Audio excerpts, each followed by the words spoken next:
dices, Mateo? Que parece Al Pacino de los años 50. Al Pacino. Mateo parece Santa Claus. Y como siga así, dentro de poco va a aparecer los de ZZ Top. Algo parecido, sí. Siempre me consuelo, mañana me afeito y me corto el pelo. Mira, Pero porque me lo pide el presidente de Estaca, no por otra cosa. No te lo pide el presidente de Estaca. Menos mal que haces caso. Porque si no, ya. Oye, si quieres te mandamos desde la Estaca las cuchillas. Unas big de esas, pero de las ferroñosas, de las que duelen al afitarse. No pienses... Algo así. Lo único, el pelo guárdalo, por si algún día te falta arriba, tienes el de abajo, puedes trasplantar. Wow. No, yo te lo digo por experiencia, barba no soy tan poblado, quiero decir. Y el pelo al final... En eso estamos de acuerdo. El pelo lo tengo mal repartido. No, tener pelo tengo, pero está mal repartido. Lo tengo de no me hace falta.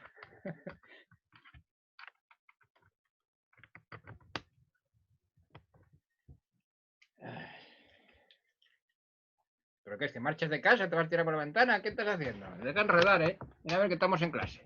Pórtate bien. Bueno, vamos a ver aquí. Vamos a poner aquí que se vea. Nada más que entre yo, que voy a poner aquí un poco de orden.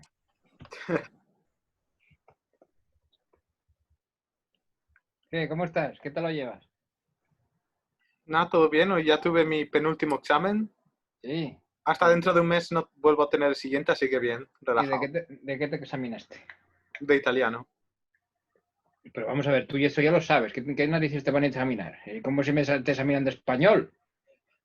Ya, bueno. O sea, me apunté para subir la nota media, así que... Total, el italiano es un idioma que tengo que aprender algún día. Es el mejor idioma que hay para discutir. Es italiano. Discutir en italiano es un plus. Me acuerdo cuando estuve en Roma, chocaron allí, no, como era, un coche estaba en doble fila, no sé qué, y salió una paisana y el paisano, ¡ay! Me puse solamente en la esquina para ver cómo discutía. ¡Allora, No, sí, tiene su toque, eso seguro.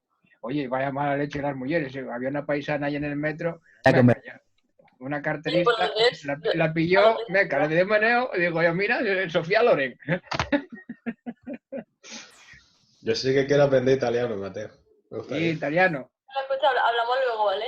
A fecha de hoy solamente sé decir andiamo y porca miseria y poco más de eso. Arrivederci.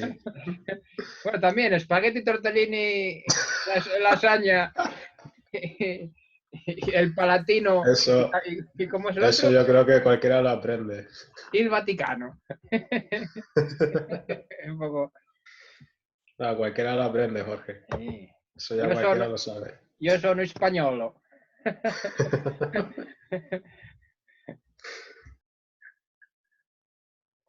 Y entonces cuando digo, tú? ¿Porca miseria?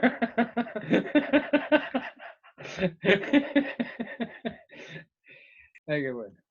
Concho, si tenemos ahí a Andrea. Hola, Andrea. Hola. Sí. Hola, Andrea, ¿qué tal? Dirá Andrea, otra vez estoy con estos chiflados, pero bueno.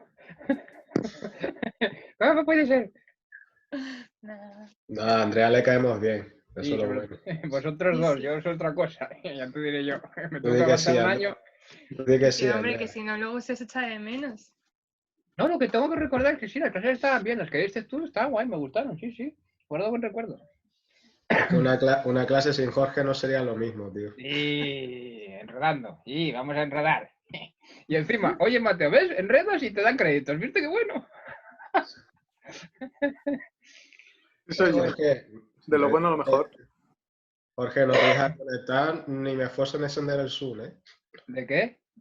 Que si llegas a ver que no te conectas hoy, yo apago el ordenador y no me sí, conecto. hombre, claro, sí. Hombre, sí, anda, sí, soñabas de algo que veías, sí, anda, sí. Me toca el corazón. Ay, qué bueno. No es lo mismo sin ti, Jorge. Ya te digo, me cacho. ¿Dónde metiste a Ruth, Mateo? Ah, no, es el sábado cuando viene ella, ¿no? Creo que es mañana. No sé, ¿Mañana? ¿soy yo acaso guarda de mi hermana? Vaya, estamos. Mira a ver que alguien dijo eso y se metió en jaleos hace muchos años, ¿eh? ¿Acaso soy el guardia de mi hermana? Y mira lo que pasó después. Y bueno. Bueno, si no llega Faustino, puede dar la clase a Andrea. Total, ¿ya está acostumbrada? Que da la clase a Andrea. ¡Hala! ¿De qué hablamos hoy? De ensayo. Es que ya me lié. Ya leí 3 o 4. Hoy es de la traducción, ¿no? Bueno, entonces de eso hablarás tú un montón, Mateo, que estás para traductor. ¿Tú de eso entiendes? Mira, Bueno, aún no me he sacado el título, así que tampoco... Bueno, hombre, vamos a ver. Egipcio reformado, italiano inglés, al final yo todo lo mismo. Pero vamos a ver, hombre. Esto tiene un tronco común. O si no lo das tú, Jorge. Pues sí, no, charlatán puedo ser, pero otra cosa. Tú podrías ser su primer consejero de la clase. Sí, el secretario. Como mucho. Oye, que no es por nada, pero llevar asistencia en estas clases ya de mi madre. Esto. Venga, si tenemos aquí a Ruth Colinas. Oy. Manifiéstate, Ruth. ¿Dónde andas? ¿Dónde escondida? Hola. ¿Cómo que hola? ¿Qué quieres decir con eso de hola? Que os estoy escuchando. Y, hombre, claro que sabes que estabas ahí, estás de tapadillo, estás escondida ahí. Mírame, Sí. con la cámara, Estoy pero andando ya, ¿eh? cogido. Manifiéstate. Es esto de andar aquí escondida de todo el mundo. Pero bueno, faltaría. Y a ver que te mandamos otra estaca, ¿eh? Si no llegas al nivel adecuado. Nada, no me echéis. Ahora que pertenezco a una, dejarme ahí. Sí, lo que costó, ¿eh? Lo que coger ahí Sí. España y Portugal casi. Yo retrocedo. Con los números. Cuando vayan a hacer la de Canarias, Omar, cogen un cacho de Marruecos, las Islas Feroe, luego cogen a Azores. Y con mojo pico. Sí, el presidente está que dan un bono de estos de Ryanair y ala, a correr. Y sí. Bueno, baratito. Total. Aquí no es tanto. Bueno, el de Bernard lo dijo, él fue presidente de una estaca que tenía 500 millas, no kilómetros, 500 millas, de punta a punta y de norte a sur. 17 unidades y cuando a veces iba de visita tenía que marchar el sábado a hacer noche para llegar el domingo. Había los 3 nefitas y el presidente Bernard. Bueno, el presidente no, el de Bernard. No, pues No, tú vienes aquí te pones más moreno de lo que estás, Jorge. Bueno, sí, este año quemaré porque estoy aquí confinado. Tengo que ir allí, a hacer buen surf de ese. Bueno. Ahí con la lluvia y el frío lo dudo mucho, ¿eh? Aquí sí, aquí quizás con el pisco de sol que hace hoy. Tengo que bajar ahí abajo a hacer buen surf de ese, de las olas buenas que tenéis ahí. Sí. Depende de qué playa también, ¿eh? Sí, no, pero tú que estabas en Gran Canaria, ¿dónde estabas? Sí, en Gran Canaria. En Gran Canaria. No, hombre, allí hay buenas olas, tú. Pienso yo, no sé, pero eso tengo entendido. Sí, se hace mucho surf. Cualquier playa que va siempre la gente se pone a hacer surf. ¿Haces tú?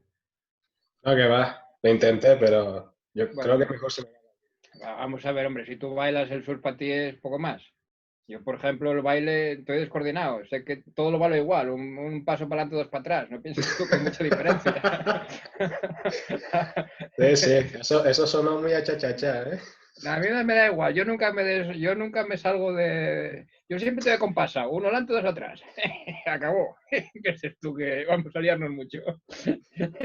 Luego, pones la mano así, que de vueltas. Habría que ver bailando bachata, ¿eh? Sí, bachata. Sí, a mí me sobra un hueso para bailar eso. Eso lo publico en YouTube, se hace trading topic, ¿eh? Pero bachata, pero vamos a ver, hombre, si aquello, vamos a ver, las veces que intenté parecía que estaba buscando el mapa del tesoro, pues, los pies para un lado, para el otro, dando 50.000 vueltas, había que hacer allí un sketch en suelo con marcador, un rotring o algo de estos gordos para marcar los pasos. Chicos, vamos a ver. ¿Quién inventó eso? No sé. No sé, Ni el jiu-jitsu brasileño, ni nada de eso. Tú, al lado del jiu-jitsu brasileño y todas las llaves de judo y todo eso. Nada, hombre, con la liada que tiene ahí montada la bachata. Sí, sobre todo el jiu-jitsu brasileño, ¿eh? Vamos a ver, piénsalo bien. pero un lío, y encima llevando a la chavala. Dices, ¿por qué la voy a llevar a la chavala si no me llevo a mí mismo y voy a ir a la chavala? Pero vamos a ver, la chavala que vaya por donde quiera y ya nos encontraremos. Que la clase es grande. Por mucho que estoy disfrutando la conversación, perdonadme que corte las clases de baile. No, siempre puedes hacer grupos. No haces un grupo y coges la asistencia y listo. Y Bilbao y el baile no van de la mano, así que no voy a hablar nada más. Yo no he pillado el chiste, llegué tarde solo. Pero bueno. Pero ¿llegó Faustino? Pues no lo... sí, está. Sí, Faustino lleva desde -5 conmigo. Lo escuchó todo. Ya no es por un negativo, Omar. menos a Mateo, que está ahí de tapadillo. Me vais a perdonar, voy a silenciar todos los micrófonos, voy a activar solo el mío y el de Faustino momentáneamente.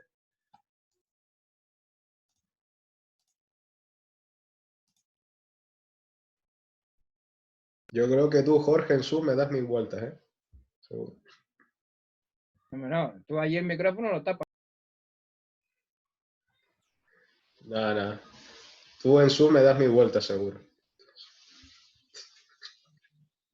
El surf, entendí el Zoom. No, el surf. Bueno, el surf.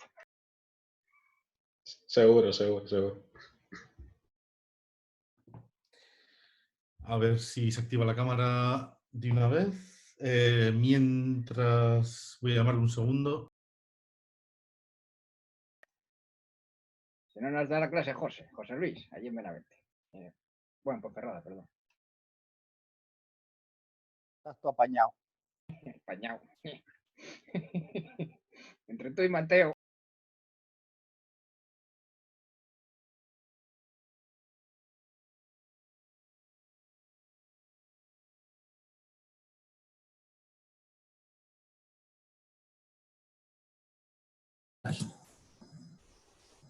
Muy bien, gracias.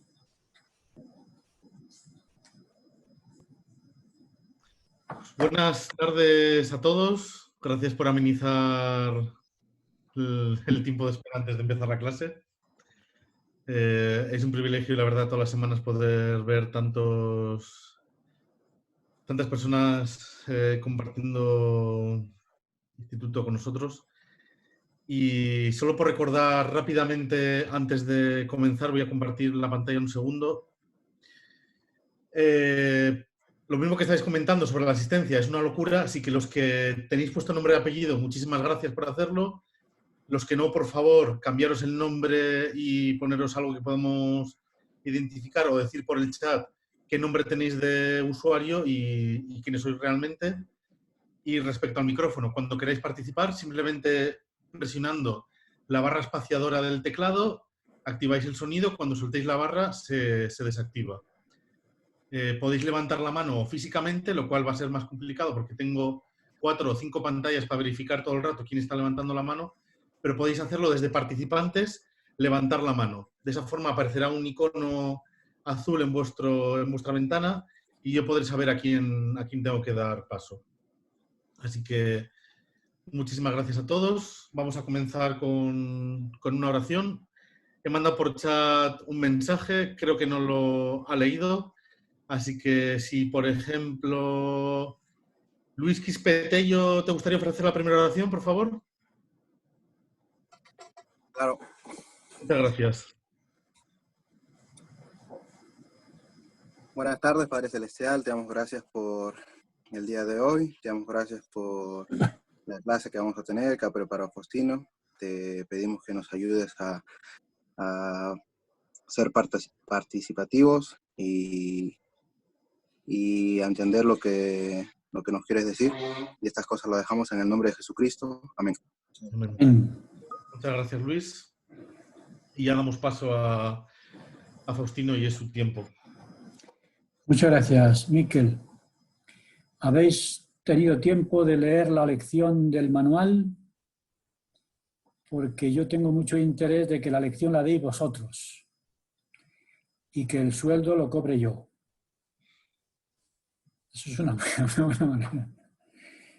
Y así que vamos a empezar. Voy a preguntaros unas cosas que yo creo que es muy importante este punto, en mi opinión. Bueno, en principio hay un párrafo introductorio en el que José Smith habla del Libro de Mormón. habéis visto ahí, ¿no?, en la primera línea, el libro de Mormón es el más correcto de todos los libros de la tierra y la clave de nuestra religión. Y que un hombre se acercaría más a Dios siguiendo sus preceptos que los de cualquier otro libro. Y luego José Smith dijo algo que no está escrito aquí, pero que es un riesgo muy grande al que se sometió por la confianza que él tenía en el libro de Mormón. Recordáis que él dijo, si quitamos el libro de Mormón y las revelaciones, ¿qué queda de nuestra religión? Y él afirmó lo que yo digo que es una afirmación muy atrevida. Dijo, no queda nada. Es decir, que si hay alguien que es capaz de demostrar que el libro de Mormón no es lo que dice ser, nuestra religión se desmorona. O dicho de otra manera, si Moroni no existió, todo se desmoronía. ¿No? Tenemos a Moroni presente por aquí, así que es un chiste que me gusta usar. Todo se desmoronía si el libro de Mormón no es verdadero. Vamos, como en el terremoto del lago Salado. Se le cae la trompeta y ya queda mudo para siempre. Por tanto, no faltan personas o grupos trabajando para demostrar que el libro de Mormón no es lo que dice ser.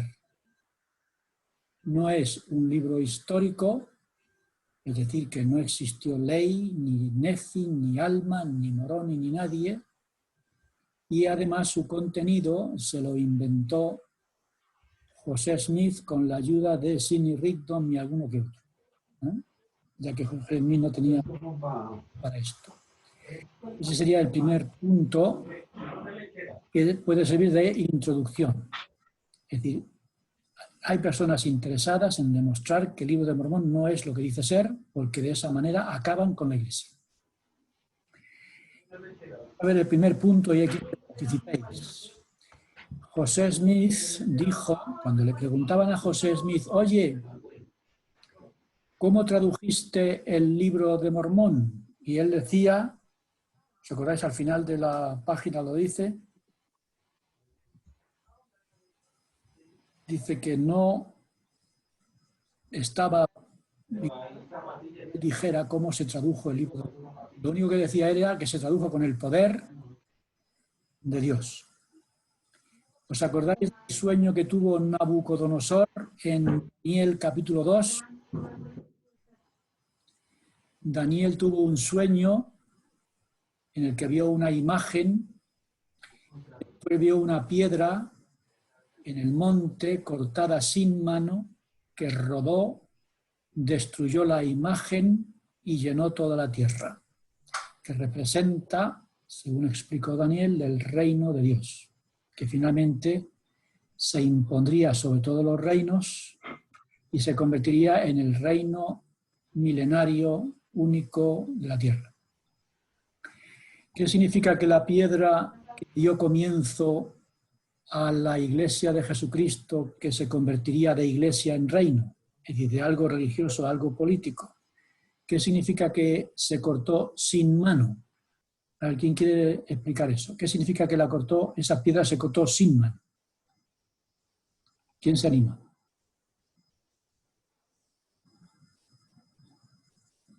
La piedra que dio comienzo a la iglesia convertida después en reino empezó con esta piedra que se cortó sin mano.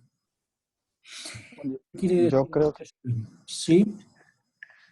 Yo creo que cuando el texto dice la piedra cortada no con mano, quiere decir que no es obra de los hombres, sino más bien obra de Dios. Muy bien, entonces habría que decir no con mano de hombre, ¿no? Exacto. La piedra la cortó Dios y no la cortó ningún hombre. Eso quiere decir que el principio de esta iglesia, que luego se transformará en reino, el principio es todo una obra de Dios. Y en el libro de Mormón, lo vimos en la primera visión, ¿no? En la primera visión, es Dios el que aparece, es Dios el que habla, es Dios el que dice que ha habido una apostasía, es Dios el que promete que va a restaurar el Evangelio y a partir de ahí Dios es el que lleva la iniciativa de la restauración y el desarrollo de su reino. Es el sueño de Nabucodonosor interpretado por Daniel. Y esto mismo lo podemos ver también en la traducción del Libro de Mormón. Entonces quiero que miréis, recordéis lo que habéis visto en el primer punto, que pone por el don y el poder de Dios. Se comenta que la traducción del Libro de Mormón es un milagro.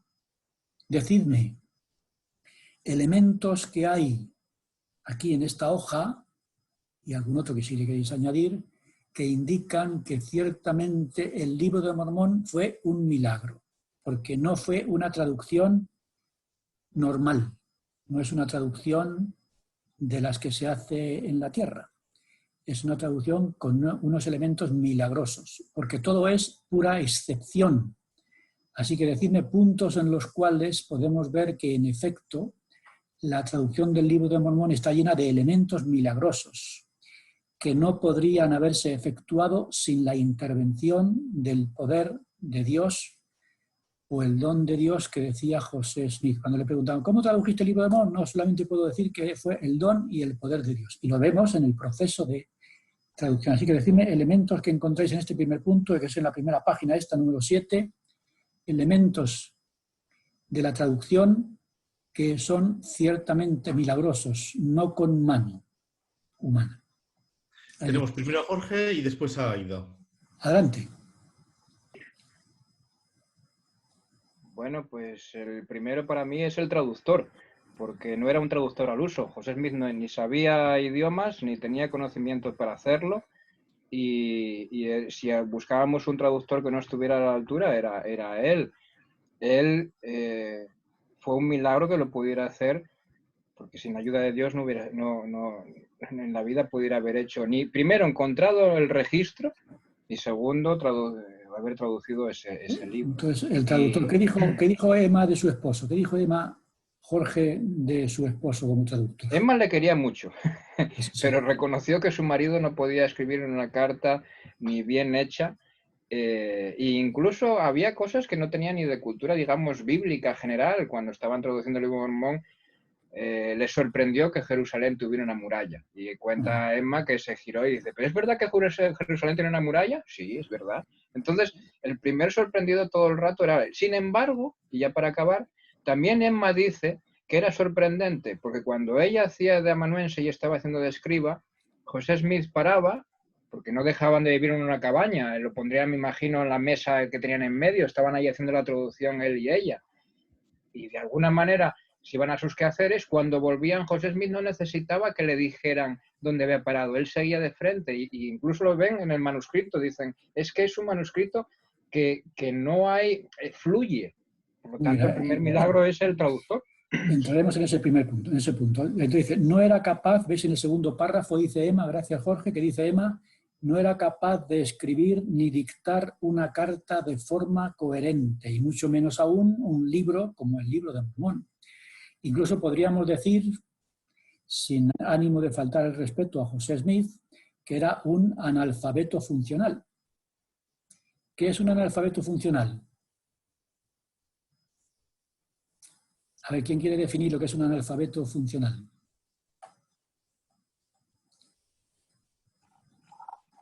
Que yo lo estoy aplicando a José Smith sin ánimo de insultarlo, sino al contrario, alabar su capacidad aparte de, ¿no?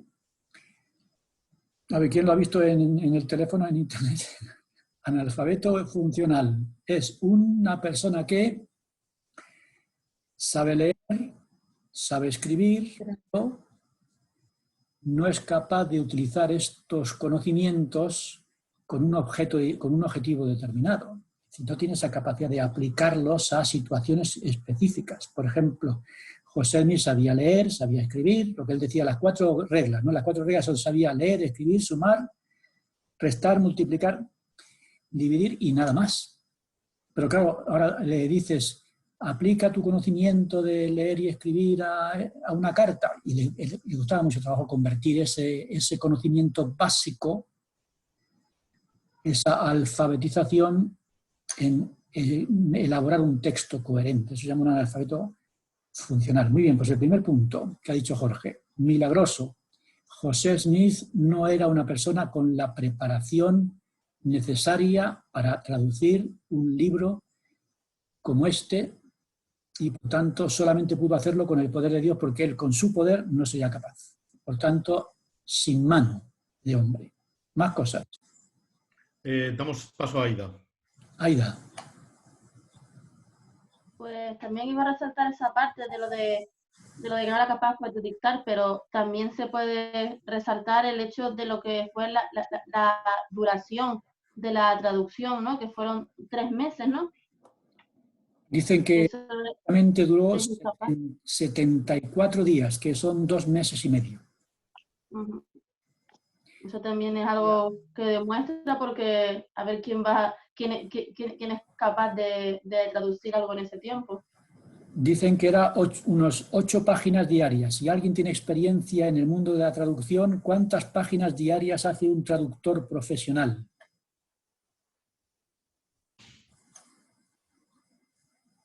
¿Alguien está en el mundo de la traducción?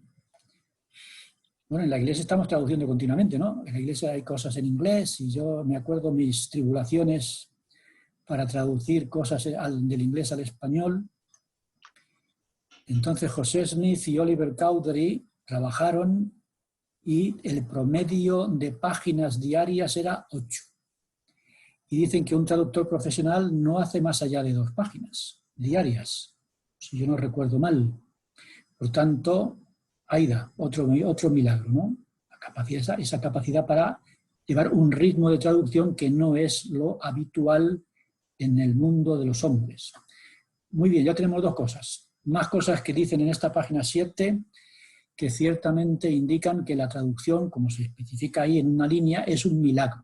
Primero, porque José Smith era analfabeto funcional. Segundo, porque el ritmo de traducción no es el humano. Más. Tenemos a Camila Martínez. A ver, Camila. Pues otra cosa que también se podría resaltar es que José Smith no tenía otros libros canónicos al lado, que Emma Smith había negado rotundamente que los libros canónicos, o sea, no se basaba en esos libros canónicos, como la Biblia o... Sí, la Biblia. No tenía muchas ayudas, no tenía diccionarios tampoco, ¿no? No tenía diccionarios, no tenía internet, no tenía acceso a ninguna biblioteca que le ayudara, como decía Jorge. No tenía una enciclopedia que dijera, a ver, Jerusalén tiene murallas, sí, aquí lo pone. No, él no tenía nada, ¿qué va a tener allí en mitad del campo? Excepto el arado y su poca formación. Ahora estamos acostumbrados a tener multitud de recursos. Incluso ahora yo, que soy más viejo que todos vosotros juntos, en mi época yo tenía que andar buscando. Yo tengo mi casa llena de libros porque si no tenías un libro no podía ver nada. Ahora no hace falta libros, vas al Google y ya está. Pero en la época de José Smith, como yo, no teníamos nada. Yo tenía libros, pero José Smith no tenía ni eso. Por tanto, otro punto interesante. No tenía ayudas para hacer el trabajo. Perfecto. Más cosas que indican que era un milagro esto que hizo José Smith. Estamos tratando de demostrar que la Iglesia empezó sin mano de hombre y que habría sido imposible sin la ayuda de Dios. Y luego sacaremos la conclusión al final de la lección. Y quiero que lo descubramos entre todos. Ya hemos descubierto 3 cosas. Que José Smith no tenía la formación necesaria.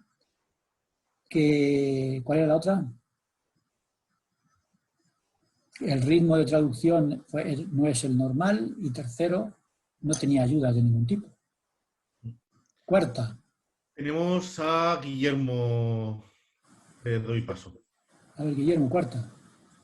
Pues que muchos lingüistas han analizado el Libro de Mormón y tiene una estructura gramatical que no es la propia del inglés de la época y es incluso más antiguo la estructura gramatical y diferente que la de la Biblia del Rey Santiago. Entonces, es una estructura lingüística que no podría conocer de ninguna forma José Smith.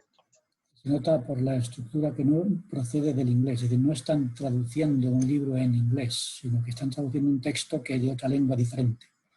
Muy bien, más cosas, circunstancias, gracias Guillermo, circunstancias que convierten al libro de Mormón en algo milagroso, algo completamente ajeno al mundo humano. Tenemos a Daniel Lozano. Daniel. Vale, hace un tiempo, no muy lejano, ¿vale? Como hace 2 meses, no me lo leí entero, pero sí pude leer un poquillo porque es bastante largo. Es un libro que solamente está en inglés y se llama Análisis estilográfico del libro de Mormón y escrituras relacionadas. Y en él hacen un análisis, en efecto, de la estilografía, es decir, utiliza tales conectores, tales palabras, y con base a eso determina su estilo de escribir. Porque, claro, cada persona escribe de forma diferente, o puede escribir más ques, más is, o utilizar un determinado número de palabras más. Supongo que ya se empieza a pillar lo que quiero decir. Y del estudio se determina que era imposible que un solo hombre lo hubiera escrito. O sea, era absolutamente imposible. El libro de Mormón, y esto es muy sorprendente, tiene más de 16 estilos diferentes y bastante diferenciados de escrituras. Y también se concluye que el más diestro en la escritura era Nefi. Por lo que, bueno, eso la verdad no es que haya fortalecido o debilitado mi testimonio. O sea, tengo muy claro que el libro de Mormón es un libro hecho por el poder de Dios. Pero me pareció muy interesante. No creí que, o eran más, no creí que el libro de Mormón encerrara tal diversidad de estilos. Pero definitivamente, si esto se añade al corto tiempo de traducción, demuestra que está clarísimo que es imposible, pero absolutamente imposible, por más genio que un hombre sea, que haya podido hacer tantos estilos de escritura diferentes en tan poco tiempo. Lo que se demostraría en este caso que es verdad que hay diferentes autores. El traductor es un solo hombre, pero está traduciendo un texto que tiene su origen en diferentes personas y se confirma, según ese libro que tú has dicho, que en efecto hay estilos distintos que confirma que tiene diferentes personas en su origen, que es lo que dice el propio libro. Por ejemplo, estaba yo leyendo aquí que el discurso del rey Benjamín, versículo 1 a 6, que son 13 páginas, entre José Smith y Oliver Cowdery lo tradujeron en 1 día y medio. Y ahora que estamos enseñando el libro de Mormón, y yo estoy muy cerca ahora del discurso del rey Benjamín, igual que vosotros, es imposible que 1 día y medio se pueda elaborar ese discurso con tantos principios muy interesantes. Muy bien, muchas gracias. Más cosas. Origen divino y no humano de este libro. Bueno, hay una cosa que no estáis diciendo. Estáis entrando en la parte más humana, pero hay otra parte que no es humana. Es decir, ¿quién dio a conocer a José Smith la existencia del libro? ¿Un vecino? ¿Cómo supo Moroni. que existía el libro? ¿Quién fue?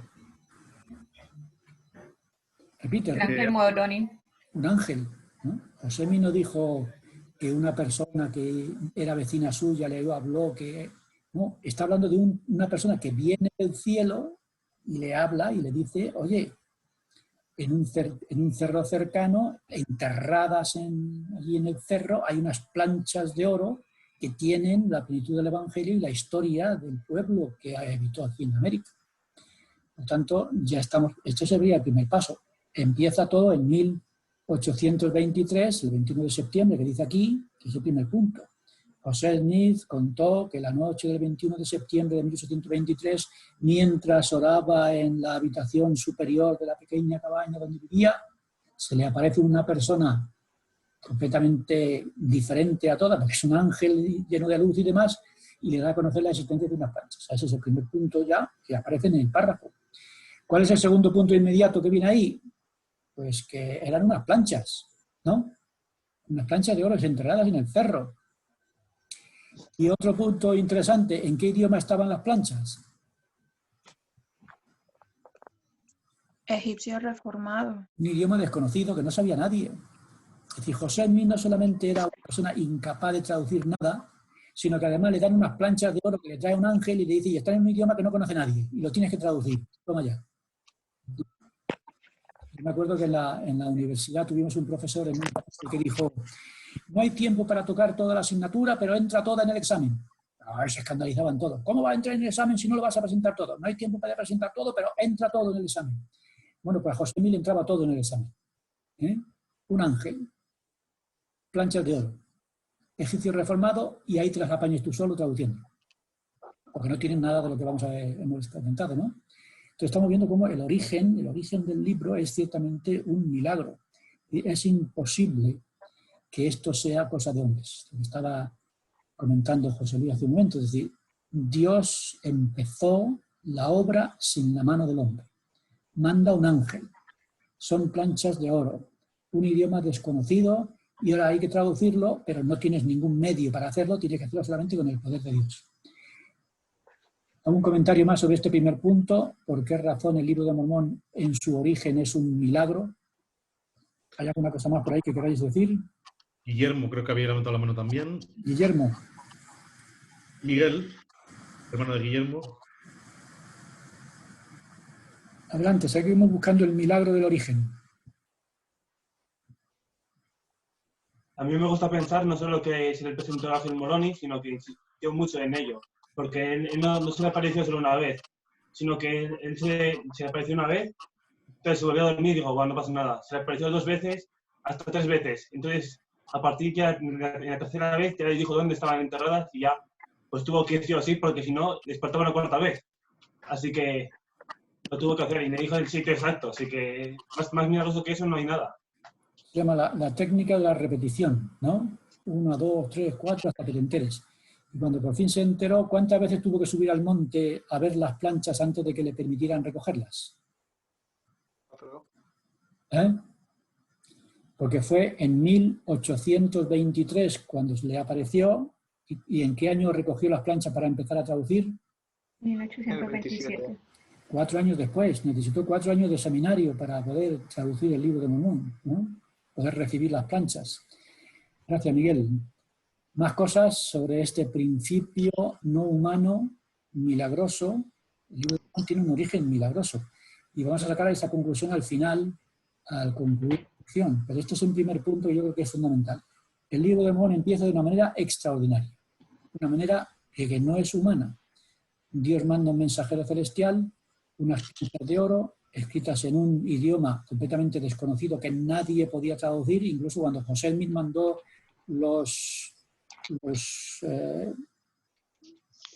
¿cómo se dice? Los garabatos, ¿cómo eran? Caracteres. Los caracteres, que se me va de la cabeza. Cuando mandó caracteres a que lo revisaran los expertos, por no quedar mal, dijeron, sí, parece caldeo, egipcio, pero no tenían ni idea. Ahí José Smith se dio cuenta que no podría ayudarle a traducir nadie, porque esa lengua no la conocía nadie. Así que estaba completamente solo para traducirlas, a no ser que finalmente se diera cuenta de que tenía que hacerlo con el poder de Dios, y ya vamos a entrar en el método que utilizó. Ahí habla de los manuscritos. ¿Os acordáis que había dos manuscritos? El manuscrito original y el manuscrito del impresor. Y cuando José Smith, que es otra de las cosas que podemos comentar, es decir, José Smith dictó el Libro de Mormón, y una vez que terminó de dictarlo, él lo dio por copia final. Es decir, el manuscrito original, que es la copia que él dictó a Oliver Cowdery, después de ver los primeros escribas que tuvo, era ya la definitiva. Únicamente, ¿qué cambios se hicieron sobre este manuscrito original? Para poderlo imprimir se hicieron algunos cambios, ¿no? Cambio en puntuación. No, porque él no escribía, no dictaba coma, punto y coma, eso no lo dictaba. Era un texto completamente en bruto.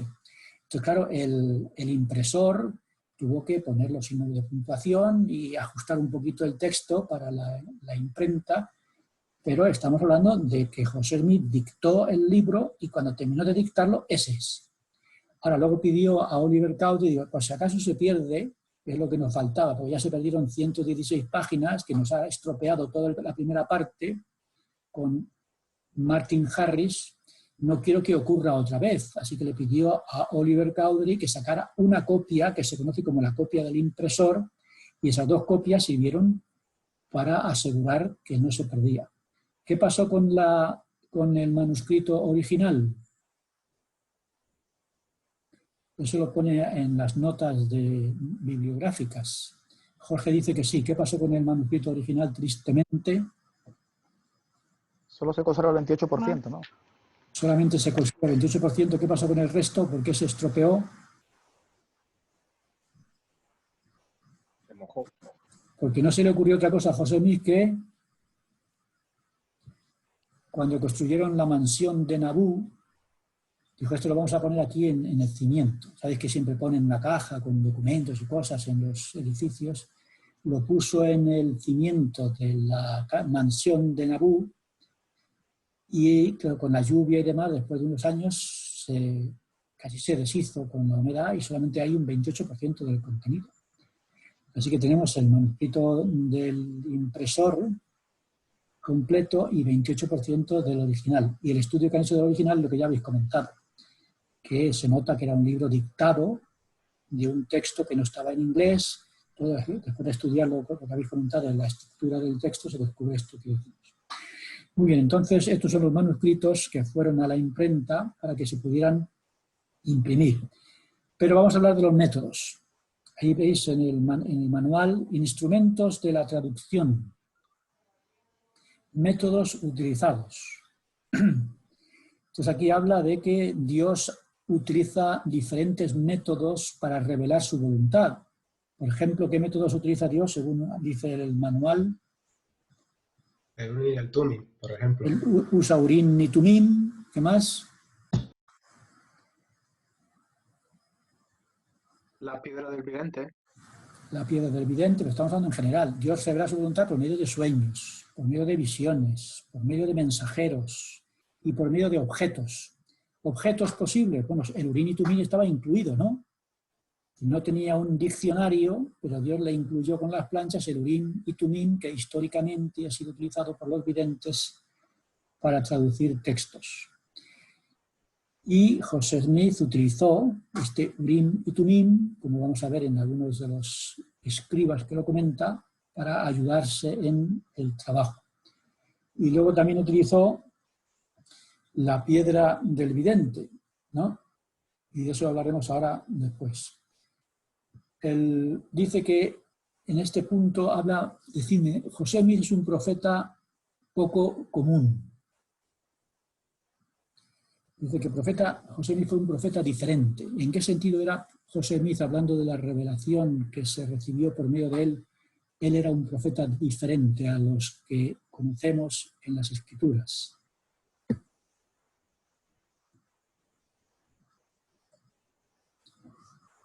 Porque tuvo que traducir, no solamente otros profetas habían recibido revelación y escribían lo que sentían que Dios les decía, pero José Smith tenía un texto que podía tocar, que tenía que traducir de una lengua que no conocía a otra, y eso cambiaría el destino de millones de personas.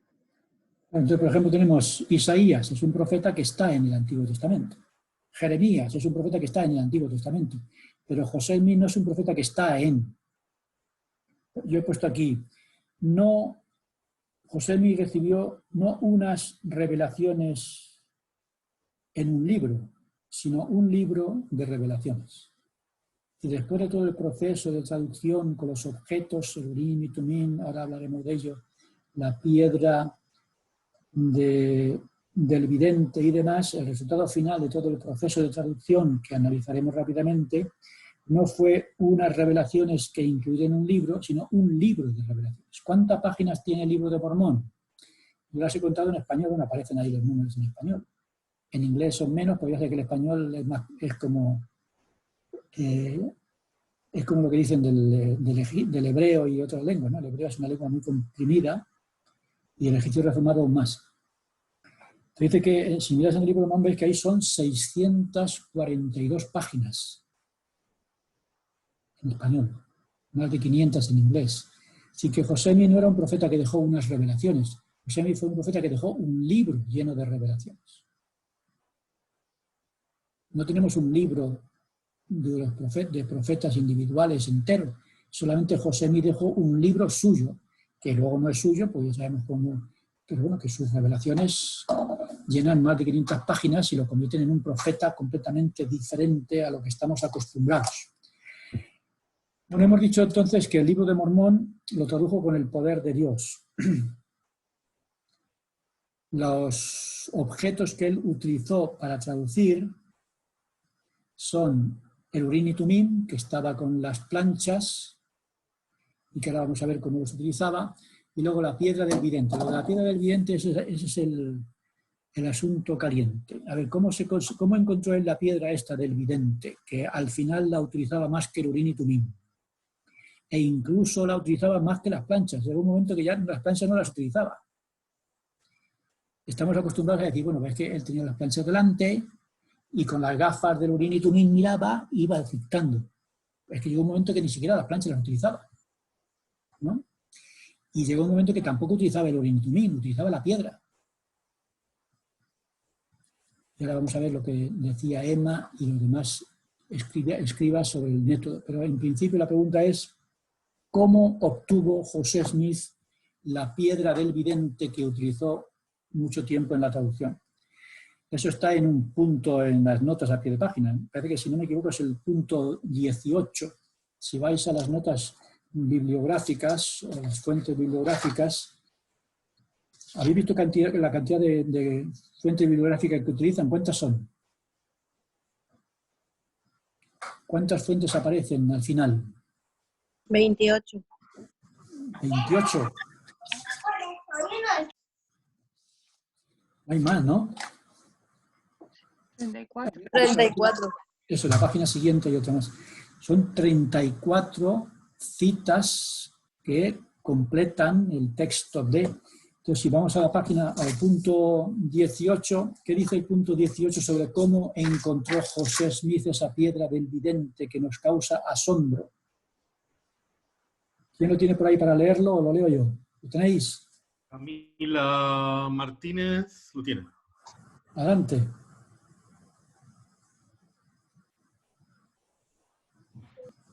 Página 13, punto 8. Camila. Ahora.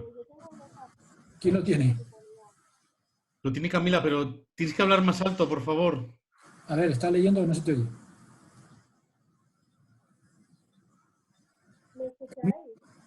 Sube el volumen. Se está muy lejos.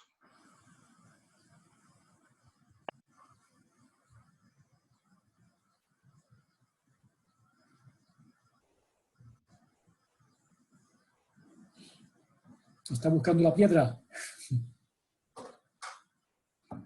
¿Estás por ahí, Camila? Vale, creo que no me funciona bien el audio. Ahora sí, ahora sí, ahora se escucha bien. Sí, léelo ahora. ¿Ahora sí? Sí. Yo no tengo la página, pero tengo dónde lo encontró, lo tengo apuntado. Pues dilo con tus palabras. Pues encontró una de las piedras, la piedra vidente, cuando cavaba un pozo por el año 1822. Muy bien, ese es el punto. Es decir, que él estaba buscando tesoros, si no recuerdo mal, cuando leí este relato, porque José Smith era buscador de tesoros, y lo reconoce a él, y una de las fuentes, lo tenéis ahí, que él lo explica. Entonces él estaba buscando tesoros por allí y cavaba, y en esta ocasión lo que estaba buscando él era una fuente de agua, un pozo, quería un pozo de agua, y dice, mira, te encargamos de que busques agua porque necesitamos aquí agua para poder regar, beber, etc. Entonces él estuvo cavando para ver si había agua y así tener un pozo, y mientras cavaba encontró una piedra, y hombre, una piedra. Y mira por dónde esa piedra la usó para traducir las planchas del libro de Mormón. Entonces, claro, esto resulta un poco extraño, que use el Urim y Tumim que Dios le dio junto a las planchas. Bueno, comprensible, porque históricamente en la Biblia se habla del Urim y Tumim, que utilizaban los videntes, etc. Pero de repente, él había años atrás, estamos hablando de 1822, se pone a traducir el libro de Mormón y dice, voy a utilizar la piedra que tengo yo aquí, de cuando buscaba por ahí, que la encontré un día cavando en la tierra, una piedra que no venía de arriba, sino que venía de abajo. Él la consiguió. Entonces ese es un punto que conviene que conozcamos y que lo tengamos claro, porque es una de las cosas más extrañas del proceso, que él utilizara una piedra, que al final parece que utilizaba más la piedra del vidente que el Urim y Tumim, para poder traducir las planchas. Así que de alguna manera esa piedra la convirtió Dios en una herramienta con capacidad para traducir las planchas del egipcio reformado al inglés. Esa es una de las cosas que conviene que sepamos. ¿Alguien quiere comentar alguna cosa sobre este punto de la piedra del vidente? Andrea Mendoza ha levantado la mano. Adelante. Yo solo era para ver si la niña no podía leer, pues yo leía. Lo siento. No, tranquila. No he entendido, ¿que vas a leer o que ya has leído? No, era por el punto de antes, para leer. Ah, el de antes era. ¿Quieres decir algo sobre el punto de antes? No. Lo siento, ha sido un problema. Ya está dicho, vale. Muy bien, entonces sabemos que José Smith utilizó para la traducción, recordemos, planchas de oro en un idioma que nadie conoce y que por tanto José Smith no podía traducirlo por su cuenta. Necesitaba ayuda extra, no solamente él, sino cualquier persona, cualquier erudito de la época, que no había muchos, pero los pocos eruditos que hubiera, que son los que Martin Harris visitó cuando fue a llevarles los caracteres de las planchas y demás, ni siquiera ellos serían capaces, porque es un egipcio alterado. Y en aquella época todavía no había un conocimiento del jeroglífico egipcio. La piedra de Rosetta todavía no estaba divulgada suficientemente como para que la gente supiera cómo traducir los jeroglíficos egipcios, y menos aún si es un egipcio reformado. Por tanto, José Smith necesitaba ayuda. Y la ayuda la recibió del Urim y Tumim y de la piedra del vidente. El Urim y Tumim estaba incluida con las planchas. La piedra del vidente la tenía él en su bolsillo de años atrás. Y también consiguió convertirla en una herramienta para traducir. Así que se supone que Dios convertiría esa piedra en una herramienta útil para el trabajo de traducción. Por tanto, eso es uno de los puntos ahí un poquito más extraños de lo que estamos hablando, de la traducción del libro de Mormón. Dice que una manera de saber cómo tradujo José Smith el libro de Mormón era ver el testimonio de los traductores, o mejor dicho, de los escribas. Y aquí tenemos, por ejemplo, el testimonio de Emma, su esposa, tenemos el testimonio de Martin Harris, tenemos el testimonio de Oliver Cowdery, y en todos ellos explica un poquito cómo hacía la traducción. Antes de esto, en el final de la página 9 dice: José Smith utilizó dos métodos. Uno, José Smith estudiaba los caracteres de las planchas.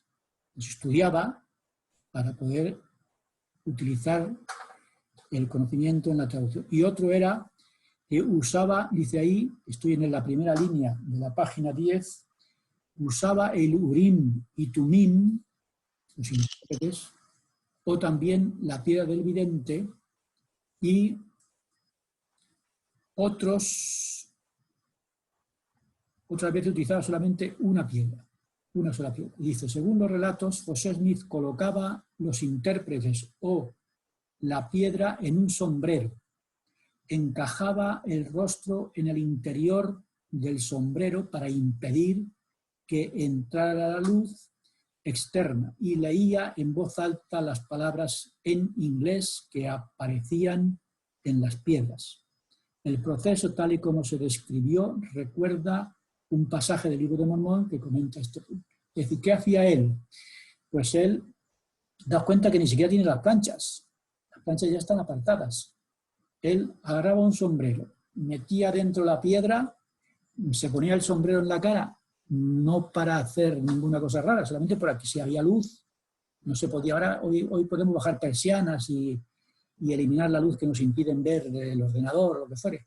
En aquella época no, en aquella época la única manera de hacer la oscuridad en el día era meter la piedra en el sombrero, encajar la cara ahí para oscurecerlo, y entonces aparecían iluminadas las palabras en inglés que él leía para que el escriba tomara nota, en términos generales. Y creo que Jorge antes comentaba lo que decía Emma, el testimonio de Emma. ¿Qué decía Emma? A ver, Jorge, tú lo dijiste, repítelo, si te atreves. Emma dio testimonio. ¿Cómo traducía mi las planchas? Sí, es muy interesante porque dio testimonio incluso cuando ya no tenía por qué hacerlo. Es decir, la última entrevista que le hizo a su hijo, no recuerdo, José mi III o algo esto, cuando ya no tenía una relación con la iglesia y todo, ella dijo literalmente que el libro de Mormón era obra divina, que José Smith era un profeta y que la iglesia verdadera. Y uno queda pensando, vaya, es un testimonio rotundo de una persona al final de su vida cuando además no tenía por qué hacerlo. Entonces, básicamente lo que dio fue testimonio. No sé muy bien si era lo que me preguntabas, no me acuerdo exactamente lo que dije hay antes. dos cosas. Una de ellas es esta, y estoy convencida, como dice Jorge, de que ningún hombre habría podido dictar el contenido sin la necesaria inspiración, porque cuando escribía tu padre, leía hora tras hora, y cuando retomábamos la labor tras las comidas o tras una interrupción, seguía dictando inmediatamente sin preguntar dónde lo había dejado, ni pedir que leyera parte alguna. Y luego también decía ahí, en el mismo párrafo un poco más atrás, decía, escribía con frecuencia día tras día, en una pequeña mesa de la casa en Harmony, Pensilvania. Dice, José sentado con la cara metida en un sombrero en cuyo interior estaba la piedra, dictando hora tras hora sin ningún objeto entre nosotros. Dice, las planchas se quedaban con frecuencia sobre la mesa sin ningún intento de ocultarlas envueltas en un pequeño mantel. No tenía ninguna hoja, ni papel, ni libro del que pudiera leer. Es decir, yo me acuerdo cuando yo estudiaba preuniversitario, teníamos un profesor de historia, se sentaba a horcajadas en la silla con el cigarrillo colgándole de la boca y empezaba. Y se enrollaba ahí la historia de España y tal. Y cuando terminaba, dice, bueno, pues hasta el próximo día. Y cuando llegaba el día, la clase siguiente, se sentaba y decía, Faustino, ¿por dónde iba? Porque yo dejaba nota de todo lo que él decía. Digo, bueno, iba con que Felipe II iba a jugar al billar y se lo ponía muy fácil. Vale, y entonces seguía, ¿no? A José no se le ocurría, no decía, a ver, Emma, ¿por dónde iba? Bueno, iba por lo de... No, sigue. ¿Por qué? Dice, es que él metía la piedra en el sombrero, encajaba la cara dentro del sombrero para oscurecerlo, porque si no podía ver el texto en la piedra, y seguía donde lo habíamos dejado. Lo cual indica que él estaba leyendo. Y como decíais antes, no sé si era Guillermo, se nota en la estructura del manuscrito original que es algo que se está dictando de una lengua que no era el inglés. Todo eso se descubre en los estudios de la estructura del manuscrito original, ese 28% que quedó. Entonces, Emma da testimonio de la forma en que se hizo la traducción. José nunca lo explicó, pero sus escribas sí. ¿Algún comentario sobre lo que dijo Emma? Daniel Elías ha levantado la mano. Elías. Sí. Yo tenía, un comentario sobre el método de traducción muy corto. A mí me interesa mucho, ¿no?, que haya usado más la piedra vidente. Y la verdad es que la Iglesia, y sobre todo BYU, ha hecho mucho esfuerzo en encontrar más información. Y a mí me gusta, hay un libro un poco famoso, en el 2014, de la Universidad de BYU, donde se juntan los más de 200 juicios que tiene José Smith, porque obviamente hubo un montón de persecución. Hay uno, el más famoso, el que tiene en Chenango, que le acusan, pues, de lo que le acusaban, de buscar tesoros y esas cosas. Pero yo rescato la parte cuando hablan sobre el método que José Smith usaba para buscar los tesoros, que parece ser que también usaba, en la audiencia que hizo, le dijeron que colocaba un sombrero o un gorro donde colocaba un cristal. Y entonces, a mí cuando leí el ensayo que mandaste, me pareció interesante que fuese así el método, ¿no? De hecho, se puede ridiculizar, aunque no hay una razón por qué hacerlo, porque si así era como funcionaba, pues así es como se hacía la traducción.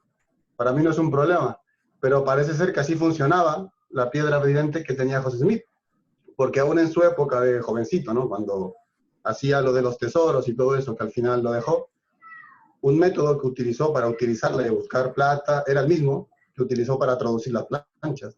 Entonces, no es que... Yo no sé tampoco hasta qué punto se puede interpretar, pero yo creo que así es como funcionaba la piedra vidente, porque la utilizó para buscar tesoros de la misma forma que la utilizó para traducir. Y no es un problema, porque la forma de utilización, pues sea lo que sea, al final fue divina, porque obviamente no podía, pues es divino que alguien pueda traducir un texto tan antiguo. Solo que hacer un poco de énfasis en el hecho de que se utilizaba de la misma forma. Bien dices, Daniel, se ridiculiza esa imagen, por eso nunca se ha divulgado mucho la imagen de José Smith metiendo la cabeza en el sombrero para poder leer, cuando en realidad es una cosa puramente mecánica, es decir, para que pueda leer un texto necesito oscurecer el ambiente para que pueda ver las letras. El sombrero ahí es lo de menos, la piedra es lo importante y la capacidad que tiene una piedra para que salga un texto escrito, porque dice que apareció, bueno, vamos a ver lo que los testimonios. Por ejemplo, Martin Harris dice a continuación, ¿tenéis por ahí lo que dijo de Martin Harris? Y de Martin Harris contaba que él se sentaba al otro lado de la mesa frente a José Smith. Y cuando las frases aparecían en la piedra vidente, José las leía en voz alta y él las escribía. En una entrevista dijo, José tenía para traducir una piedra y el Urim y Tumim, y que por comodidad utilizaba la piedra del vidente. Y también comentaba, y una vez que ha leído un texto y ya la persona lo ha escrito, desaparecía el texto y venía el siguiente. De manera que era la manera como traducía. Él leía, otras personas decían, no, José Smith recibía la idea, y a José Smith le llegaba la idea a su cabeza, y luego él la formulaba o reformulaba con sus palabras. Otros dicen que no, que estaba en la piedra y lo leía ahí. José Smith nunca dijo nada, pero Martin Harris y Emma Smith dicen que no, él estaba leyendo las letras en la piedra del vidente que él dictaba y de esa manera podía seguir el texto sin ningún problema a pesar de las interrupciones. Y luego aparece el testimonio de Oliver Cowdery, ya para terminar este punto. Dice, Oliver Cowdery dice, José Smith encontró con las planchas de las que tradujo el libro dos piedras transparentes que parecían de cristal colocadas en unos aros de plata y que al mirar a través de ellas podía leer en inglés los caracteres del egipcio reformado que estaban grabados en las planchas. Y en este caso él decía que no, que se ponía las gafas y con las gafas podía ver porque estaba en egipcio reformado, él lo veía en inglés, entonces lo leía. Entonces, aplicando el Urim y Tumim o la piedra evidente, porque incluso a veces llamaba Urim y Tumim incluso la propia piedra, había una utilización de la misma palabra tanto para la piedra como para las dos piedras. Entonces, el método que dicen los testigos, porque José Smith nunca lo especificó, que seguía José Smith para traducir. Así que algún comentario sobre el método que seguía, porque ya estamos llegando a la conclusión de la lección. Sí. Tenemos en orden a Jorge y después a José Luis. Jorge. A mí esto del gorro siempre me dio un poco de... No lo entendía bien. Yo reconozco que entendía el proceso, ya había leído, pero no lo entendía bien. A mí de manera personal lo entendí cuando me pasó a mí lo mismo. Yo un día venía del aparcamiento, había dejado el coche y era un día de mucho sol y el móvil mío no lo veía. Empecé a recibir mensajes, no sabía quién era y al final no sé por qué me dio por meterlo bajo el jersey para ver la pantalla del móvil. Y fue ese día, después de mucho tiempo con esa cosa rodando, porque me refiero a algunas veces que uno no siempre tiene el por qué. ¿Cómo es posible esto? Bueno, pues lo dejo ahí tranquilo y estuve mucho tiempo en la cabeza hasta que ese día me pasó a mí y me vino como si fuera un pensamiento. ¿Lo entiendes ahora? Y yo lo entendí porque yo tuve que hacer algo parecido ese día con el móvil. Seguramente para otra persona no sea importante. Para mí sí lo fue porque pude entender un poquito más qué es lo que estaba pasando. También es cierto que a mí no estamos acostumbrados a que... vamos a ver, yo, por ejemplo... muchas veces se reciben críticas especialmente de gente que cree en Dios y que tiene otra religión, pero sin embargo, por ejemplo, no admiten la existencia de que Dios pueda utilizar objetos sagrados, milagrosos, objetos que pueden tener un uso y que después no se vuelven a utilizar. Por ejemplo, Pablo en la Biblia, en Hechos nos habla que él cuando había algún enfermo incluso mandaba un pañuelo y la gente sanaba. Hoy en día no se nos ocurriría eso. El presidente destaca no me manda un pañuelo si yo me pongo enfermo, no, vas a los ancianos y te dan una bendición. Pero el Señor sí permitió ciertas cosas, las cuales después para nosotros parece que como no estamos acostumbrados en esa época nos resulta extraño. Pero bueno, esto era un poco lo que quería comentar. Sí, yo creo que lo que te pasa a ti nos pasa a todos. Un día de sol, no podemos ver el teléfono, Tenemos que buscar la oscuridad y no es raro ver a una persona detrás de una columna mirando ahí el teléfono a ver qué es lo que qué mensaje me están mandando, Jorge. Así que es un ejemplo perfecto que a mí también me ha pasado y que, por tanto, en ese sentido estamos acostumbrados. Y lo de los objetos, bueno, pues cita el manual. Jesucristo, ¿cómo curó a aquel ciego? ¿Qué hizo? ¿Os acordáis lo que hizo por aquel ciego para darle la vista? Que comenta el manual. Escupió en el suelo e hizo barro. Y se le cantó en los ojos. Y dijo, hombre, pero si Jesucristo tiene poder, ¿para qué es eso de hacer barro escupiendo? Qué cosas más cochinas, ¿no? Bueno, pues ¿por qué pensáis que Jesucristo haría esto? Es muy interesante. ¿Por qué Jesucristo hizo ese milagro en lugar de decir, ve, y ya podéis ver? No, él dice, escupe en el suelo, hace el barrillo, le pone los ojos y se cura. No, yo hago eso y no curo a nadie. Pero Jesucristo lo hizo como una especie de apoyo material para que las personas pudieran ver, ¿no?, el milagro, porque a veces somos incapaces de percibir algo si no lo percibimos con los sentidos físicos. Entonces, Jesucristo utiliza, y habla aquí de otros elementos, objetos materiales para revelar, para hacer milagros. En este caso, el milagro de la traducción no fue escupir en tierra, hacer un barro y echarlo en las planchas, sino utilizar una piedra o dos piedras y hacer que la traducción surgiera. Cuando le dicen al ciego, bueno, y tú, a ti te curó el diablo, y dice, yo no sé quién me ha curado, lo único que sé es que yo estaba ciego y ahora veo, ¿no? ¿Se acuerda de aquel que dice a los fariseos, te ha curado el diablo? Y dice, yo no sé quién me ha curado, yo solo sé que estaba ciego y ahora veo, que es lo único que me importa. Pues igual, a mí me dice, oye, que el libro de Mormón lo tradujo, y dice, yo no sé, yo solo lo que tú digas, yo tengo el libro, que es lo que me importa. Las planchas a mí no me interesan porque yo no entiendo egipcio reformado. Yo quiero un libro en español, que es lo que me interesa. Y lo he leído y estoy maravillado de su contenido. Sí, pero Dios, la piedra, el gorro, eso... No sé cómo lo hizo, lo único que sé es que el libro está aquí y a mí me ha dado un conocimiento imprescindible para mí, ¿no? Pues igual lo del cielo. Que te ha curado el diablo, que el poder del diablo, que Lucifer... Ya no sé lo que me estás diciendo, porque yo no entiendo de teologías vuestras. Lo único que entiendo es que yo estaba ciego y ahora veo. Lo único que entiendo es que estaba en la apostasía y ahora estoy en la restauración. Yo solo sé que antes no sabía y ahora sé. Que hubo un sombrero, que hubo una piedra, que hubo dos piedras, que no lo sé. Tampoco me importa mucho porque no soy especialista cantero.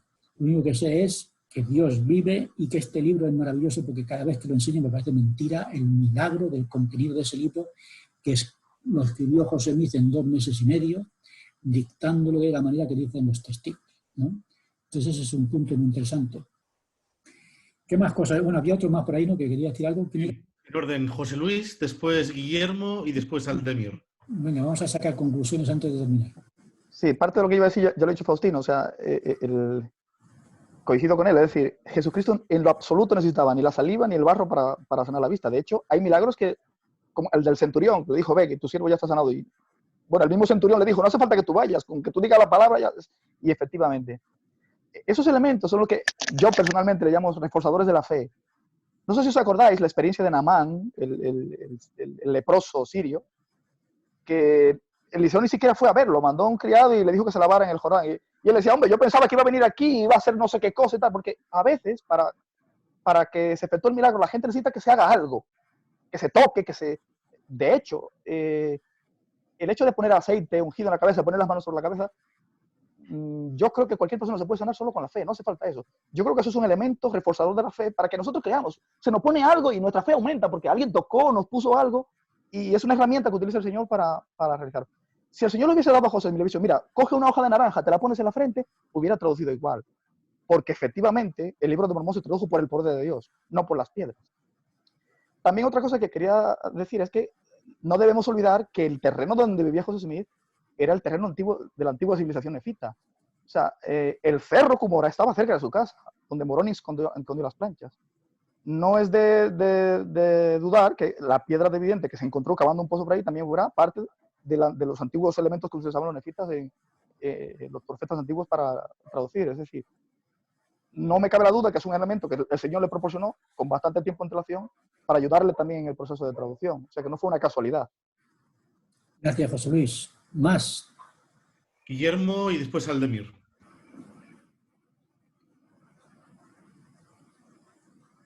Lo mío no es un comentario pregunta para Faustino o para si alguien sabe. La pregunta es que si había alguna relación entre el Lumin y el Turim que encontró José Smith y el que estaba en la pechera del sacerdote del Antiguo Testamento. O si solamente, como eran piedras, le llamaban igual aunque no tuvieran ninguna relación. Es lo que quiero saber. El Urim y Tumim de José Smith con las planchas, ¿de dónde viene? ¿Tiene algo que ver con el que tenía el rey Mosía? ¿Tiene algo que ver con los jareditas? Son las que tenía el hermano de Jared. El hermano de Jared, ¿no? He escrito algo que habla que viene de aquella época. Sí, de hecho, en Doctrinas y Convenios, José Smith lo dice. Cuando habla con los 3 testigos, les dice que tengan paciencia porque verán las planchas y los intérpretes del hermano de Jared, con lo cual son los que él tenía. El Urim y Tumim. Que vienen de la época del hermano de Jared, que se utilizaba en aquella época. Muy bien, pues nada, la pregunta de Guillermo está respondida por Daniel y eso lo podéis ir verificando por ahí. Pero parece que el Urim y Tumim se iba transmitiendo para que se pudieran utilizar como herramienta de los videntes. Gracias, Guillermo y Daniel. ¿Más preguntas? Aldemir. Vale, es un comentario, reforzando lo que dijo Daniel, ¿no? Que los intérpretes que tenía José Smith eran los que utilizó el rey Mosía para traducir los anales que habían encontrado el pueblo de Limni, los 24 anales del pueblo jaredita. Fueron los que él utilizó, los intérpretes, y se habla en Mosía 8, ¿no? Y más adelante se especifica un poco más cómo es que Mosía llegó a traducir las 24 planchas de los jareditas y cómo es que les explicó, cómo Amón le explicó a Limni que en ese tiempo la persona que tenía estos intérpretes era Mosía, el rey Mosía, ¿no? Y son los mismos que utilizó José Smith para la traducción del Libro de Mormón. Gracias, Aldemir.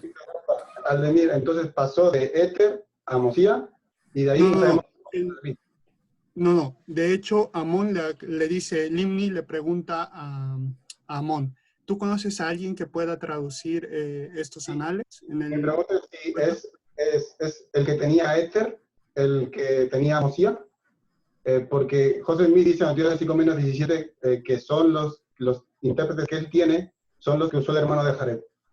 Lo dice literalmente. Claro, fueron los que ellos utilizaron cuando encontraron en la tierra de desolación. Eso me quiero decir, que ellos lo adquirieron de Jared y fueron lo que utilizó el rey Mosía para traducir esos mismos anales que habían encontrado las personas. Eso me refería. Que venía entonces de los jareditas. Bueno, pues hay un punto interesante para analizar de lo que estás comentando, el origen del Urim y Tumim, que es muy común el que se refiera a ellos en el Antiguo Testamento. El punto ya es conclusión. Si no hay ningún comentario más, nos vamos a la conclusión. Cerramos. Uno más. Hay uno más de parte de Miguel Martínez. Venga, Miguel. Nada, simplemente decir que cuando José Smith utilizaba el Urim y Tumim, por lo general aparecía en el encabezado de las secciones de Doctrina y Convenio. Cuando una revelación fue obtenida, fue recibida a través del Urim y Tumim. Si todas las veces que utilizó el Urim y Tumim se adjuntó en el encabezado, la última vez que se menciona el Urim y Tumim es en la sesión 17. Es decir, que si lo usó, si cada vez que lo usaba se adjuntó esa información en el encabezado de las sesiones, lo usó bien poco, más bien. No, casi no lo utilizó. Entonces, simplemente añadir eso, que llegó un momento en el que el profeta también, el don de la traducción era un don personal. Él podía traducir sin ayuda de los intérpretes. Sí, él decía que una vez que ya dominaba el uso del Urim y Tumim y las planchas y demás, entonces él tenía más libertad para actuar. En fin, este es un mundo muy interesante de la traducción del poder de Dios, de cómo se traduce cuando usa uno el poder de Dios y no el poder propio. José Smith no tenía conocimientos No tenía cultura, era un analfabeto funcional. Y aunque hubiera tenido mucha cultura, habría sido lo mismo, porque el idioma de las planchas era egipcio reformado que nadie conocía. Por tanto, ahí pasaba una cosa que yo he visto mucho en el Antiguo Testamento, no sé si os habéis fijado vosotros, que a Dios le encanta mandar cosas que no podemos hacer por nosotros mismos.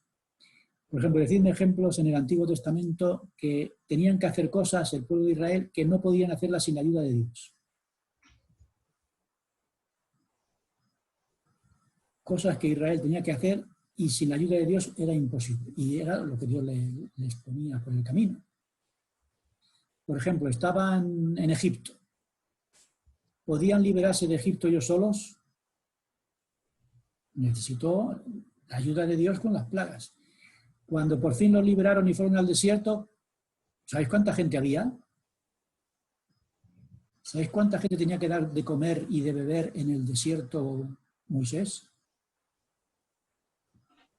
Si yo no recuerdo mal, había 1 millón de hombres más sus familias. Vamos, que lo tenía más difícil que Pedro Sánchez. Entonces era imposible sin la ayuda de Dios. Ya venía el maná, etc. O el agua sacándola de la piedra con el palo. Luego cuando llegan al final y ya van a entrar a la tierra prometida, se encuentran con que está el faraón persiguiéndolos y está el mar rojo delante. No se puede pasar. Ahora, ¿cómo pasáis? Tenéis que recurrir otra vez al poder de Dios, partir las aguas por la mitad para poder pasar con pie enjuto y lo mismo en el río Jordán, etc. Entonces, a Dios le encanta mandar cosas que no podemos hacer por nosotros mismos. ¿Os imagináis la razón? ¿Por qué razón Dios suele pedir cosas que no podemos conseguir solos, sin su ayuda? Para demostrarle que confiamos en Él. Exactamente, muy bien. Si no recurrimos a Dios, estamos perdidos. Sí, Él está siempre demostrándonos que sin Dios no somos nada. Como dice el libro de Mormón, si Dios no existe, nosotros no existimos. Si Dios no nos ayuda, no podemos hacer nada. Por tanto, esa sería la conclusión a la que llegaríamos con el libro de Mormón. Leo un poquito la conclusión y añadir lo que consideréis oportuno. Y si Perdón, Jenny. Sí, yo tengo una pregunta. O sea, escuchando todo lo que se ha dicho, entiendo que entonces el Urim y Tumim lo tenían los jareditas y luego por medio de ellos llegó al pueblo de Zarahemla. Pero cuando Pliny le preguntó a Amón si él podía traducirlas, él aseguró que él no, pero que Mosía sí que podría hacerlo porque tenía el poder y tal. Entonces mi pregunta es, ¿Mosía tendría otro artilugio para poder traducir o simplemente era porque, a ver, no simplemente, pero era porque era profeta y él confiaba en que podía hacerlo? Ahí ya me gustaría, no sé si hay una respuesta a esto, porque yo nunca había entendido que fue ahí donde escribieron el Urim, ¿no? O sea, antes de la pregunta. Entonces, la pregunta es, ¿qué convirtió a Mosía en un vidente? Sí, de hecho, ellos lo tenían en la época que estaban tratando de buscar a sus hermanos que habían partido de la tierra de Zarahemla a volver a ocupar la tierra de Lehi Nefi, ¿no? Entonces, en esa época se hicieron excursiones para tratar de hallarlos, pero no los hallaron. Y en una de esas excursiones llegaron a la tierra de desolación y encontraron ahí pues esas ruinas y también los intérpretes. Y ahí fue cuando Mosía, el rey Mosía pues los llegó a obtener, ¿no? El primer Mosía, no el hijo del rey Benjamín, sino el Mosía, padre del rey Benjamín, ¿no? Esas ruinas las encontraron un pueblo que mandó Limni, ¿no? Sí, Limni encontró en una ocasión la tierra de desolación y en la época de Mosía, padre de Benjamín, se encontró también la tierra de desolación. Se enviaron varias veces a tratar de averiguar dónde habían parado los que habían salido con Senif, ¿no? A tratar de heredar la tierra de Lehi Nefi. Sí, pero perdona, no sé, igual no me he explicado bien. Mi pregunta era, cuando ya Limi le dijo a Amón que habían encontrado pues estas 24 planchas, ellos no podían traducirlas y tal. Le preguntó, ¿eres capaz de hacerlo? Le dijo no, pero en Saraemla pues estamos seguros de hacerlo. Entonces, no sé, creo que cuando Amón, es que igual está haciendo un análisis equivocado, pero creo que cuando Amón le dio la respuesta, no estaba pensando en que ya había el Urim y Tumim ahí, sino que ya Amón o Mosía, sin necesidad de algún aparato, o sea, del Urim y Tumim o de la piedra de evidente o de lo que sea, sí que podía hacerlo, ¿no? Pues simplemente porque tenía el poder para hacerlo. Esa es mi pregunta. Me parece que el libro de Mormón dice que Mosía tenía los intérpretes y que eso lo convirtió en un vidente. Si no estoy equivocado. Entonces, la pregunta sería si esos intérpretes eran el Urim y Tumim de los jareditas. Y eso mi deseo es que lo leamos, lo estudiemos y que el próximo día vengáis con la respuesta a la pregunta. También, perdón, es que también creo que había sacado los escritos de los nefitas antes de salir del pueblo nefita. Se salieron con las escrituras que habían traído desde Jerusalén, entonces yo creo que entendían también el idioma en el cual se hablaba también en la tierra de desolación. Ya estaba preparado para entender. Muy bien, pues vamos a dejar de ahí para que no se nos vaya el poco tiempo que queda. Ahí queda el aire. Por favor, esto que habéis comentado vamos a resumirlo el próximo día. ¿Cómo tradujo Mosía las 24 planchas? Si utilizó el Urim y Tumim o su conocimiento del egipcio reformado, que ya venían muy bien de las planchas de bronce y demás. Así que eso sería un punto a ver. En la conclusión, ya para terminar, dice que José Smith decía una y otra vez que él tradujo las planchas con el don y el poder de Dios. Insiste en la conclusión de que fue un milagro. La traducción fue un milagro. Desde el ángel a las planchas, al idioma y al método. Todo fue milagroso. Por tanto, podríamos sacar la siguiente conclusión. Y si yo quiero saber si algo que fue milagroso es verdadero, necesito recurrir a métodos distintos. Es decir, yo no puedo utilizar un método humano para saber si la obra de Dios es verdadera. Es decir, ¿yo cómo puedo saber si una traducción es correcta?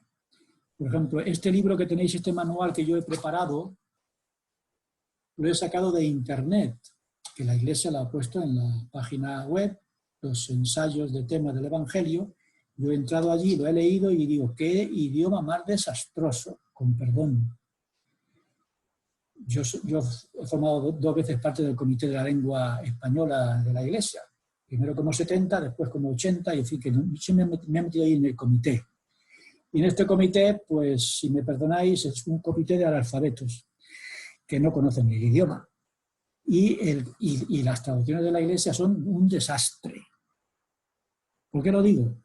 Pues porque conozco el español, conozco el inglés y cuando lo veo digo, pues mal. Pero ¿cómo puedo yo decir lo mismo de las planchas de bronce del egipcio reformado si no tengo ni idea? Entonces, si yo quiero saber si el libro de Mormón es verdadero, no puedo utilizar ningún criterio humano. ¿Por qué no? Porque desde el origen hasta el desarrollo y el resultado es fruto del poder de Dios. Entonces, ¿cómo puedo yo saber si esto que viene, que tengo en la mano, viene de Dios o no viene de Dios? Aquí se lo tengo que preguntar. A Dios. No se lo puedo preguntar a ningún erudito porque no existe nadie capaz de. Por tanto, como has dicho, ¿quién ha dicho Dios? Yo, Fernanda. Fernanda, gracias Fernanda. Entonces yo creo que es una conclusión para meditarla. Es decir, el libro de Mormón dice aquí al final, tenemos que hacer primero, leerlo. Segundo, meditarlo. Tercero, preguntar a Dios. Porque el origen es divino. Y si el origen es divino, hay que preguntarle a Dios si es verdadero o no. Pero no debemos preguntarlo sobre el vacío. Tenemos que leerlo, meditarlo, o mejor dicho, estudiarlo, meditarlo, y con un conocimiento del libro cada vez mayor, preguntarlo a Dios. yo reconozco que después de 44 años de estar enseñándolo en el sistema educativo, me di cuenta de que ciertamente es un milagro. Que un libro así haya sido fruto de José Smith. Por tanto, este sería el resumen, si os parece. El origen es divino y la única manera de saber si es verdadero es recurrir a la fuente, y la fuente es Dios. El poder de Dios lo trajo y el poder de Dios confirma su veracidad. Estudiémoslo, meditémoslo y cuanto más lo conozcamos, más confirmación vendrá del Espíritu y poco a poco iremos demostrando para nosotros mismos, en nuestro interior, que es un libro de Dios, que ciertamente se convierte en la piedra clave de nuestra religión. Así que yo espero que este asunto lo vayamos desarrollando individualmente para que se fortalezca nuestro testimonio de la Iglesia, digamos, fortaleciendo la piedra clave que mantiene nuestra religión, que es el libro de Mormón. Terminamos con algún comentario de alguien que quiera añadir y presento el tema de la semana siguiente. ¿Alguna mano por ahí que haya quedado en alto? Ha quedado Cristian Efraín Serrano. Venga, comentario final antes de que pasemos un comentario y la asignación de la semana próxima. Adelante. Hiciste antes una pregunta de ¿por qué nos manda el Señor cosas que no podemos hacer nosotros solos? ¿Qué piensas? Y dijeron que para que confiemos en Él, pero yo quiero extender un poquito más porque en Éter 12:27 habla que, lo voy a leer, dice, y si los hombres vienen a mí, les mostraré su debilidad. Di a los hombres debilidad para que sean humildes y basta mi gracia a todos los hombres que se humillan ante mí. Porque si se humillan ante mí y tienen fe en mí, entonces haré que las cosas débiles sean fuertes para ellos. Y en este caso, Moroni no podía él escribir, era muy difícil para él. Pero el Señor le dio esta escritura y entonces él supo que por medio de Dios él podía cumplir lo que le mandó. Por tanto, yo creo que nos manda cosas que no podemos hacer por nosotros mismos, porque así recurrimos a Él y somos humildes y tenemos fe y así el Señor nos puede ayudar, ya que dice, basta mi gracia a todos los hombres que se humillan ante mí. Por tanto, humillarnos yo creo que es un paso importante del proceso. Y lo hace entonces para que recurramos a Él. Es decir, si el hombre se desconecta de Dios, está perdido. Así que Dios siempre hará algo para que no nos desconectemos. Porque eso nos fortalecerá. Muchas gracias, Cristian. ¿Alguna cosa más? ¿Hay alguien más antes de concluir? Sí. Yo. Sara. ¿Puedo aportar algo? Sí. Perdón. Bueno, para ayudar, lo que está quedando de tarea para poder leer acerca de esto del Urim y el Tumim, podría ayudarles el que lean el libro de OVNI, Palabras de Mormón, Mosía 8 y Mosía 28, que habla acerca de eso, ¿no? Cómo han adquirido los intérpretes, cómo se tradujo las planchas, que está en esos que he mencionado hace un momento. Pues ahí tenemos una materia para estudiar. Gracias, Ademir. ¿Algún comentario más para cerrar? Sara había preguntado, que se lo hemos dejado. Sí, solamente es una pregunta muy pequeña. ¿Cuál era la función del pectoral? Yo estaba leyendo que el pectoral servía para sujetar el Urim y Tumim. Es decir, el Urim y Tumim no se ponían como unas gafas, sino que tenían una varilla que se sujetaban al pectoral, entonces quedaban las dos piedras con las manos libres para poder mirar por ellas. Me parece que el pectoral era el lugar donde se sujetaba mediante una varilla las dos piedras transparentes del Urim y Tumim para poder mirar. Eso es lo que he leído yo, salvo que hayáis leído vosotros alguna otra cosa más. Era un soporte. No, pero gracias. Era un soporte y si hay alguna cosa más, pues seguiremos investigando. Gracias, Sara. ¿Terminamos aquí? Sí. Bueno, pues ahí tenemos un buen tema para seguir, porque esto no ha terminado, tenemos que seguir estudiando individualmente. Esto sirve más para entrar un poquito en este mundo y sobre todo para aclarar cosas que nos puedan crear alguna dificultad en el futuro. El próximo tema, ¿cuál es? Aquí vais a tener que poner en juego vuestro conocimiento de lo que se llama la genética de las poblaciones, así que estudiad lo que podáis, genética de las poblaciones. Os leo una frase en el principio y lo dejamos ahí. Dice ahí, dice, en el libro de Mormón hay 3 grupos de personas que emigraron desde el Próximo Oriente, o también llamado Asia Occidental, a América, que fueron los nefitas, jareditas. Nefitas, Zarahemla y jareditas, ¿no? Sí, los de Zarahemla que eran las mulequitas. Pero claro, entonces vienen los genetistas, los de la genética de las poblaciones, que hablan del origen, estudiando el ADN, averiguan el origen de. Y dicen, dice, los estudios de la genética de las poblaciones han llegado a la conclusión de que las emigraciones descritas en el Libro de Mormón no ocurrieron. ¿Por qué? Pues porque la mayoría del ADN identificado hasta ahora en los pueblos nativos viene de Asia Oriental, no de Asia Occidental, que es lo que dice el Libro de Mormón. Por tanto, los de genética de las poblaciones han entrado en el ADN de los indios allí americanos y han descubierto que estos no vienen del Próximo Oriente, sino que vienen del Lejano Oriente. Por tanto, el Libro de Mormón es mentira. Y eso es lo que vamos a pelear el próximo día. Así que si podéis, yo en este capítulo he ampliado un poquito la página web de la Iglesia y he metido algo de información sobre genética para facilitar el estudio, pero aún así no es quizá suficiente. Así que tenéis que repasar todo lo que estudiáis en el bachillerato de genética de las poblaciones, el ADN y todo aquello.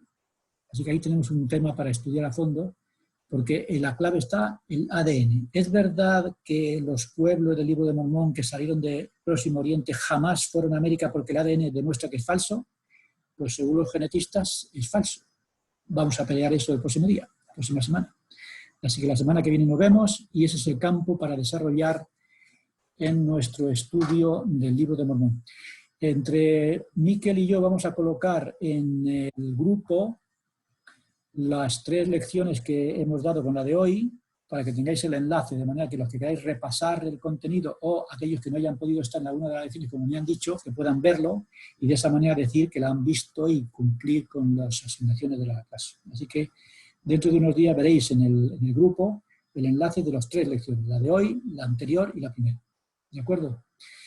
Bueno, pues nada más. Miquel, ¿quién tiene la oración final? Y muchas gracias a todos. Le he asignado por el chat para no molestar, pero no me han contestado nadie de lo que lo he pedido, así que... Fernanda, Catalina, ¿te gustaría ofrecer la última oración, por favor? Entonces con Fernanda terminamos la oración y nos vemos la semana que viene. Muchas gracias a todos por vuestra ayuda. Sois unos maestros maravillosos. Vale.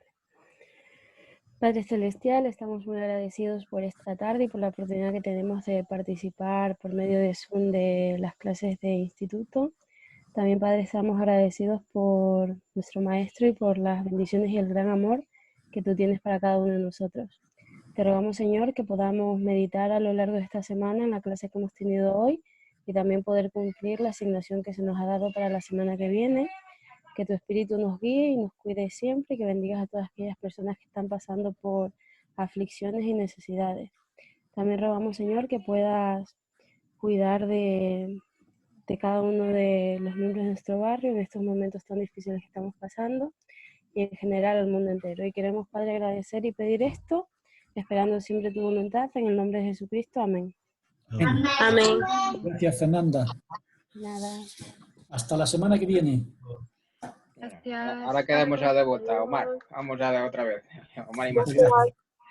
Nos vemos, hombre. Nos estaremos viendo, ¿vale?